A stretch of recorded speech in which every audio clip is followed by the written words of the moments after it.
Hello everyone.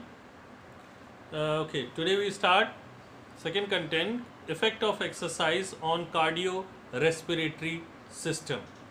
यानी क्या effect पड़ता है आपका एक्सरसाइज करने पे आपके कार्डियो रेस्पिरेटरी सिस्टम, कार्डियक आपका जहाँ रेस्पिरेशन यानी लंग्स और आपका हार्ट जो है वो मिले होते हैं, कॉम्बिनेशन दोनों का होता है, उसका क्या इफेक्ट पड़ता है। Cardiorespiratory system is the combination of circulatory and respiratory system. It helps to provide oxygenated blood to working muscle during exercise. Thus, it is the system which provide energy to body during exercise. During exercise, effect of exercise on cardiorespiratory systems are okay. Cardio respiratory system जो है वो combination है आपका circulatory system, जो आपका blood का circulation आपका चलता है, और आपका रेस्पिरेशन जो होता है, और आपका सर्कुलेशन आपके हार्ट के थ्रू ही हो पाता है होल बॉडी में। तो आपका ये सारी चीज़ें इसमें इन्वॉल्व होती है, कॉम्बिनेशन होता है इस चीज़ का। ये हेल्प कराता है आपकी बॉडी के अंदर ऑक्सीजनेटेड ब्लड को पहुंचाने का, मतलब कहाँ पर, आपकी जो वर्किंग मसल है, जब आप किसी एक्टिविटी या एक्सरसाइज में इन्वॉल्व रहते हो वहाँ पर ऑक्सीजनेटेड ब्लड यानी वो ब्लड जिसमें ऑक्सीजन हो वो आपकी मसल्स में पहुँचाने का काम कर रहा होता है, जहाँ मसल आपकी बहुत तेज़ी से उस समय वर्क कर रही होती है। ये जो सिस्टम होता है ये प्रोवाइड कराता है आपको एनर्जी, ठीक है, ड्यूरिंग एक्सरसाइज, ठीक है। और उस समय जब एक्सरसाइज हम कर रहे होते हैं तो उसमें ड्यूरिंग एक्सरसाइज में आपका क्या मतलब फ़ायदा होता है कि ऑक्सीजनेटेड ब्लड आपके मसल्स में पहुंचा, तो मसल्स में क्या होगा, मसल्स में ताकत मिलती है उसी ऑक्सीजनेटेड ब्लड से। अगर वो ना हो तो लैक्टिक थ्रेशोल्ड आपका बहुत तेज़ी से बढ़ने लगे, और बढ़ेगा तो आपकी मसल्स में क्रैम्प उठने लगेंगे। तो इसलिए आपका ऑक्सीजनेटेड ब्लड जो है वो आपकी मसल्स में पहुंचना बहुत ज़रूरी है, क्योंकि जब वो ब्लड आपकी मसल्स में पहुंचता है जितनी तेज़ी से आपकी बॉडी हीटअप रहती है और उतना अच्छा आपकी बॉडी उस समय काम करती है। Cardiorespiratory system are hypotrophy of heart. Hypotrophy जो होता है with regular exercise the hypotrophy enlargement of heart take place, thus there is an increase in stroke volume. Hypotrophy यानी क्या होता है, जब हम इंटेंस एक्सरसाइज करते हैं तो हमारी हार्ट की जो मसल्स होती हैं वो थोड़ी लार्ज हो जाती हैं, ठीक है। और जब ये इनलार्ज हो जाती है तो हमारा जो वॉल्यूम होता है वो स्ट्रोक वॉल्यूम जो होता है वो पर उसका पंप करता है जो ब्लड वो बढ़ जाता है, और वो उसके बढ़ने से क्या होता है, हमारा जो एक्सरसाइज है वो और तेज़ी से, जब हम सांस लेते हैं छोड़ते हैं, वो और तेज़ी से वर्क करने लगता है, यानी कहीं ना कहीं हार्ट की मसल्स का इनलार्जमेंट हो जाता है।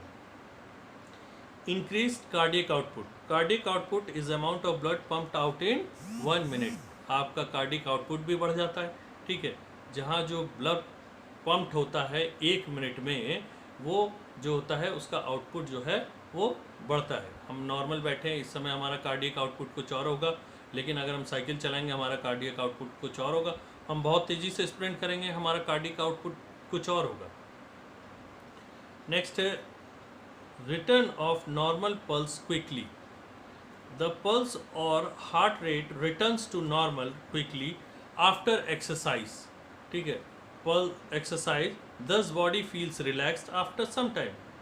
द पल्स और heart rate return to normal, यानी बहुत क्विकली हम इफेक्ट ऑफ एक्सरसाइज में बताया गया है। हार्ट रेट जो है वो बहुत ही, पल्स जो है वो रिटर्न बहुत तेज़ी से नॉर्मली हमारी हो जाती है जब भी हम इंटेंस एक्सरसाइज या वगैरह कुछ करके आते हैं, तो वो बहुत जल्दी हम नॉर्मल पोजीशन पे आ जाते हैं, जिसकी वजह से हमारी बॉडी जो है वो बहुत रिलैक्स फील करने लगती है। नेक्स्ट आता है increase in tidal volume. It is the volume of air inhale exhale during normal breathing. ये टाइडल वॉल्यूम वो वॉल्यूम होता है जहाँ हम नॉर्मल ब्रीथ जो इनहेल छोड़ना एक्सहेल, इसको हम टाइडल वॉल्यूम कहते हैं। ये आपका टाइडल वॉल्यूम जो होता है ये इंक्रीज़ हो जाता है, ठीक है, क्योंकि वही इसमें बताया इफेक्ट ऑफ एक्सरसाइज। एक्सरसाइज आप करेंगे, आपकी होल बॉडी के ऑर्गन्स हैं उसमें कहीं ना कहीं इंक्रीमेंट होता रहता है, इंक्रीज़ होता रहता है। ठीक है, नॉर्मल पोजीशन से ज़्यादा एक आप हैं और जो एक्सरसाइज करते हैं और अच्छी खासी, और उसके साथ वो अपना दिन भर समय बताते हैं, और एक और आपके जैसे हैं जो दिन भर बढ़िया, आप भी वही खाना खाते हैं, वो भी वही खाना खाते हैं, लेकिन वो एक्सरसाइज नहीं करते। तो उनके में और आपके में बहुत चीज़ों में इस बॉडी के अंदर फ़र्क रहेगा। वो आपका धड़कना हार्ट का, उनका धड़कना हार्ट का, आपका इनहेल एक्सेल करना, उनका इनहेल एक्सेल करना, हर चीज़ में बहुत फ़र्क होगा। Vital capacity increase, it is the maximum amount of air excelled after deep inspiration. Deep inspiration के बाद बहुत मच मोर अमाउंट में आपकी एयर जो है वो एक्सेल करना। ठीक है, बहुत लोग हैं शॉर्ट ब्रीथ करते हैं, बहुत लोग हैं, और बहुत लोग हैं लॉन्ग ब्रीथ करते हैं। ठीक है, तो वही एक्सेल करना, लॉन्ग एक्सेल करना, वो आपका वाइटल कैपेसिटी को इंक्रीज करता रहता है। नेक्स्ट आता है increase in number of alveoli and pulmonary diffusion. जितना ज़्यादा पल्मोनरी डिफ्यूजन होगा उतना ज़्यादा इंक्रीज होगा नंबर ऑफ एल्वोलीज आपकी। हम लोग क्या करते हैं, जब भी दौड़ते हैं, चलते हैं, भागते हैं, नॉर्मल ये सब छोड़ दिए, नॉर्मल अगर कहें कि नॉर्मल अगर हम ऐसे हैं और सांस खींच रहे हैं और सांस छोड़ रहे हैं, तो सांस खींचना और सांस छोड़ने में क्या होता है, हमारा पल्मोनरी ऑक्सीजन का डिफ्यूजन होता है। ठीक है, ये डिफ्यूजन जो है कार्बन डाइऑक्साइड जो को डिफ्यूज़ करके बाहर करता है और ऑक्सीजन को अंदर करता है। यही ऑक्सीजन ब्लड को ऑक्सीजनेट करने का काम करता है।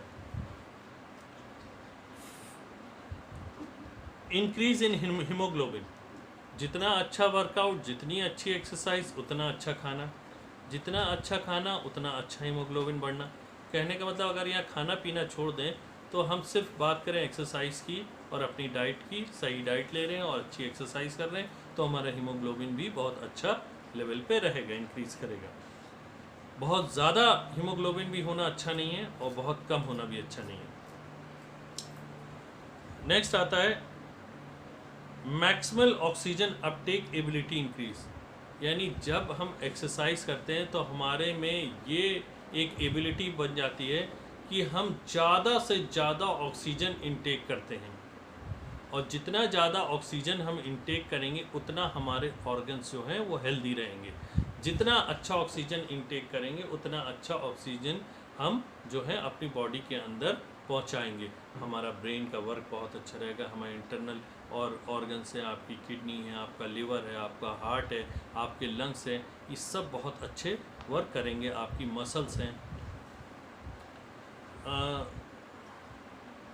Chemical composition of blood improve, अगर केमिकल कंपोजिशन कहा जाए हमारी ब्लड के अंदर, तो हमारी ब्लड में अगर बोला जाए तो ग्लूकोज होता है, हमारी ब्लड में कार्बन डाइऑक्साइड होता है, हमारी ब्लड में हीमोग्लोबिन होता है। ये केमिकल कंपोजिशन जो होते हैं ये सब हमारे अंदर जितना एक्सरसाइज करते हैं ये लेवल में, यानी लेवल में इम्प्रूव होते हैं।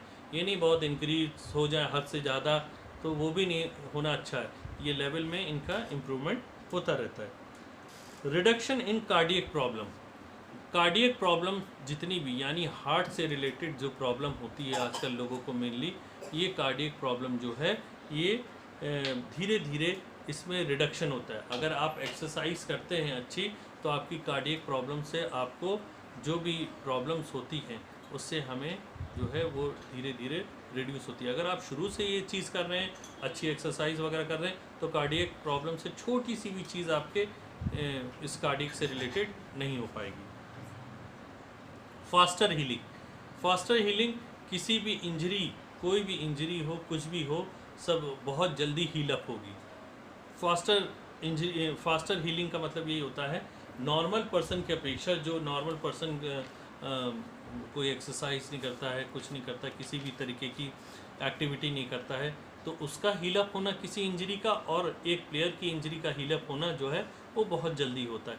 क्योंकि आपके अंदर जो है पहली चीज़ तो प्रोटीन, आपके अंदर कैल्शियम, और आपके अंदर मैग्नीज, जिंक वगैरह जितनी भी चीज़ें विटामिन से रिलेटेड है, विटामिन ए, डी, सी, ई, के, ये वगैरह जो हैं ये हीलअप करने का काम बहुत अच्छा करते हैं। विटामिन सी जो है वो हमारे लिए हीलअप करने का काम अच्छा करती है। नेक्स्ट आता है ब्लड प्रेशर रेगुलेशन। अगर देखा जाए कि हम जो है खाना पीना अच्छा खाते रहते हैं और हम आगे चल के अच्छी एज तक चलते जा रहे हैं, 20 22 25 30 साल 40 साल, धीरे धीरे, लेकिन क्या होता है एक समय में हमारा ब्लड का जो प्रेशर होता है वो कहीं ना कहीं अप डाउन हो जाता है। ये अप डाउन होना ठीक नहीं होता है। डाउन हुआ तो ब्लड प्रेशर लो हो गया, अप हो गया तो हाई हो गया। तो अगर आप एक्सरसाइज करते हैं, योग करते हैं, एक्टिविटी अच्छी करते हैं, एक समय निकालते हैं एक्टिविटी अच्छा करने का, तो आपका ब्लड का जो प्रेशर है वो हमेशा नॉर्मल बना रहेगा। नॉर्मल का मतलब ना वो बहुत ज़्यादा हाइपर होगा, ना ज़्यादा बहुत ज़्यादा लोअर होगा। जैसे हम बोलते हैं 80-120 जो होता है हमारा, 80 जो है वो हमारा डायस्टोलिक है और 120 जो है हमारा सिस्टोलिक है, उतना ही होना चाहिए। Faster removal of waste. Exercise करना, इसका मतलब है बॉडी में पानी की ज़रूरत होना। एक्सरसाइज करना, स्वेटिंग होना, पानी पीना। स्वेटिंग होने से हमारा वेस्ट मटेरियल स्वेटिंग के थ्रू बाहर जाता है। जितने भी केमिकल होते हैं इस स्वेटिंग के थ्रू ही बाहर हमारे निकलते हैं। हमारे यूरिन के थ्रू हमारे वेस्ट मटेरियल बाहर निकलते हैं। तो पानी हमेशा पीते रहना चाहिए। 3 से 4 लीटर हमें गर्मी में पानी कम से कम पीना चाहिए। ठीक है, तो इससे क्या है, बॉडी का जो वेस्ट है वो स्वेटिंग के थ्रू और यूरिन के थ्रू वो बहुत जल्दी बाहर निकलता है। और एक्सरसाइज जब हम करते हैं तो हमें प्यास लगती रहती है और हम पानी पीते रहते हैं, जिससे वेस्ट हमारा बाहर होता रहता है।